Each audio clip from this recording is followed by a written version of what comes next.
പണ്ട് കുട്ടിക്കാലത്ത് വീട്ടിൽ വിരുന്നുകാരൊക്കെ വരുന്ന സമയത്ത് അമ്മച്ചി ബേക്കറി വാങ്ങിക്കാൻ പൈസ തന്നോടും. അപ്പോൾ ബേക്കറി മേടിച്ചുകൊണ്ട് വരും. അതുപോലെ ഇറച്ചിയൊക്കെ വാങ്ങിക്കാൻ പറയും. അപ്പോൾ അത് ഉണ്ടാക്കി കഴിഞ്ഞ് കഴിയുമ്പോൾ അമ്മച്ചി പറയും, വിരുന്നുകാർ വന്ന് പോയതിന് ശേഷം മക്കൾക്ക് തരാട്ടോ എന്ന് പറയും. പലപ്പോഴും വിരുന്നുകാർ വന്നതിന് ശേഷം ഞങ്ങൾക്ക് കിട്ടാറില്ല.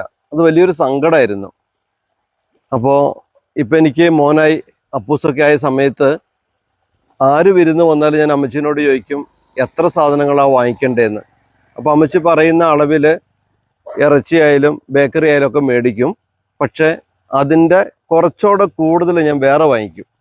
എന്നിട്ട് പറയും അമ്മച്ചിനോട്, വിരുന്നുകാർ വരുന്നതിന് മുമ്പ് അപ്പൂസിന് വയറ് നിറച്ച് കഴിക്കാൻ കൊടുക്കണം. അത് ബേക്കറി ആയാലും ശരി, ഇറച്ചി ആയാലും ശരി, ബിരിയാണി ആയാലും ശരി, എന്തായാലും ശരി.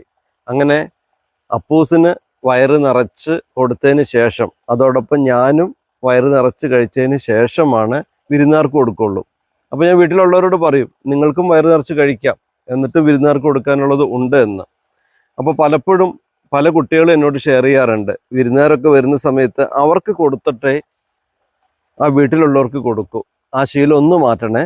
നമ്മുടെ വീട്ടിലുള്ള നമ്മുടെ മുത്തുകൾക്ക് വയറ് നിറച്ച് കൊടുത്തതിന് ശേഷം വിരുന്നുകാരെ നമുക്ക് സൽക്കരിക്കാം. Be happy.